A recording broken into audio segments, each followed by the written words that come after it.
Flippity flop. What is up, my friends? Today I have 5 Genesis games, 5 of my favorite, most violent games from back in the day, going back to the early 90s. Now, the Genesis was kind of controversial when it came out, especially when you started to see these, violent, gory games. So I have 5 Genesis games that, 5 of my favorite that will make this list. And I have a little disclaimer for you.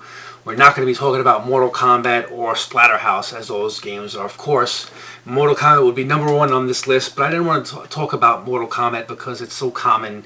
It's a very popular game, the series, and it gets a lot of play on YouTube. So I wanted to find five games that may not be also common to the average Genesis fan.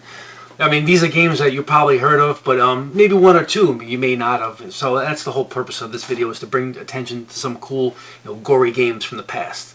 So yeah, no Splatterhouse and no Mortal Kombat.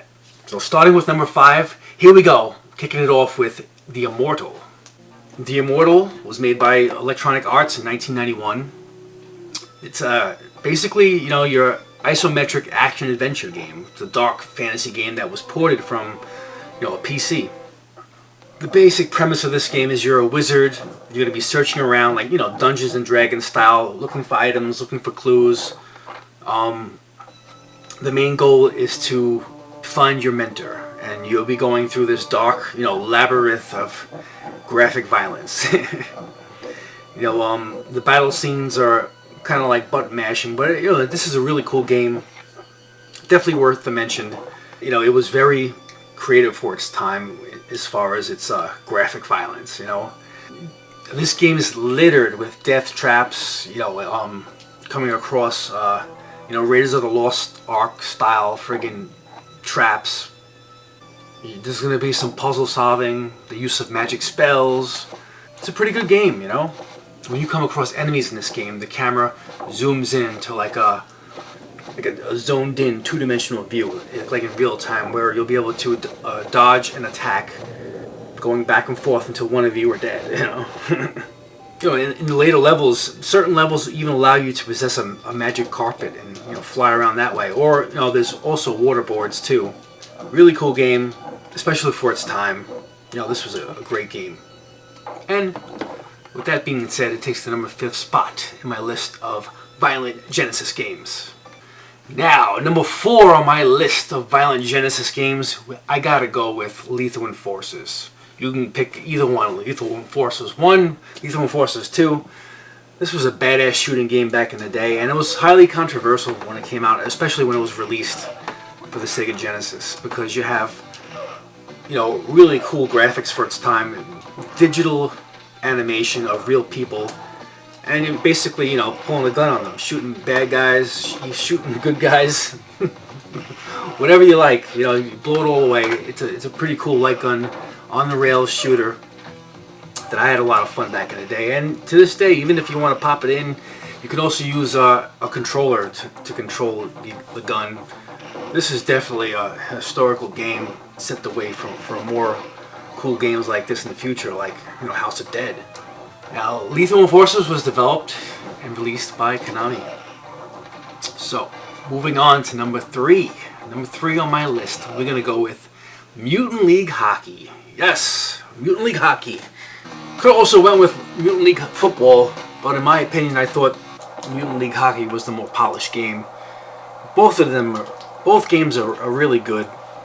I think I played Mutant League Hockey first, and this was also made by Electronic Arts, the same developer that they brought you NHL hockey back then.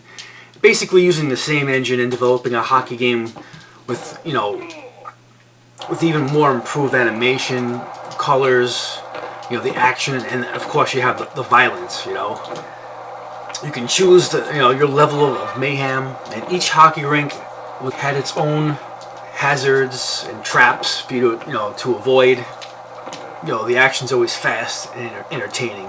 It's very satisfying, shoulder checking or knocking your opponent out, turning him into a bloody mess. It's a really cool game, especially if you got a friend to play with. Now, number 2 on my list of 5, I gotta go with RoboCop versus Terminator. Now, I love my run and gun shooters. This is a good one. and it also provides you with some nice blood. Running and gunning, blowing up all the bad guys as you work your way through the game. It's been a long time since I played this game, but I had a lot of fun when I was creating some footage, you know, to show for this pick. The graphics look great. To this day, I mean, I think it holds up really well, and it's a huge favorite amongst Sega Genesis fans, especially if you enjoy, you know, RoboCop the movie and the Terminator movies. A lot of fun. It was created by Virgin. Virgin Games made a lot of solid games back then and done really well. I don't even think I've ever played a bad game that was released by Virgin. Number 2 on my list, RoboCop vs. Terminator. Now this last game we're going to talk about is probably the most obscure out of all the games that are on this little five game list, and that's called TechnoCop. TechnoCop, TechnoCop, TechnoCop. You probably never heard of it. Let's play the footage. Now in TechnoCop, you'll be going back and forth between 2 different versions of this game.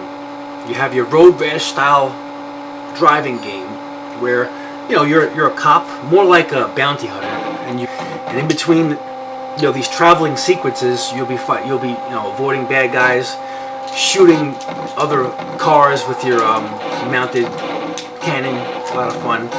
You know, all the while these bad guys are going to try and, you know, steer you off to the side of the road, make you crash, slow you down. So you get to your location and the timer will start running down. You'll have to find the criminal before the time expires. And each stage will be a little bit of a, I wouldn't say a labyrinth, but, you know, you'll have to figure out where to find the target. And you'll have to shoot your way through thugs, avoiding, you know, innocent civilians. And it's just a lot of fun. The graphic gore is, at the time, pretty impressive for its time, you know. I mean, basically you shoot someone and they explode into a million pieces. And it's not just the gore, it's a decent, halfway decent game, you know. You have the driving aspect and then the side-scrolling action aspect where you have to actually find, you know, the bad guy. And once you find them, you know, sometimes they're they're wanted either dead or alive.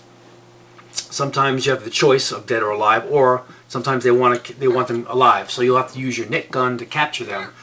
And as the stages progress, obviously the action intensifies and it's a challenging game, no doubt. It's probably one of my favorites of all the gory, nostalgic Genesis games, and that's why it's number 1 on my list. You know, if I could have used Mortal Kombat, yes, Mortal Kombat is my favorite of all time. I don't know where Splatterhouse would sit because I just recently played Splatterhouse for the first time when I got my TurboGrafx 16 Mini. Awesome game. I really haven't gotten into that game much, but definitely Splatterhouse is an honorable mention. So there you have it, my friends. My little 5-game list. I hope you guys enjoyed this list, and maybe you found a game or two that you never heard of. Highly recommend all 5 of them. So I'll see you guys next time.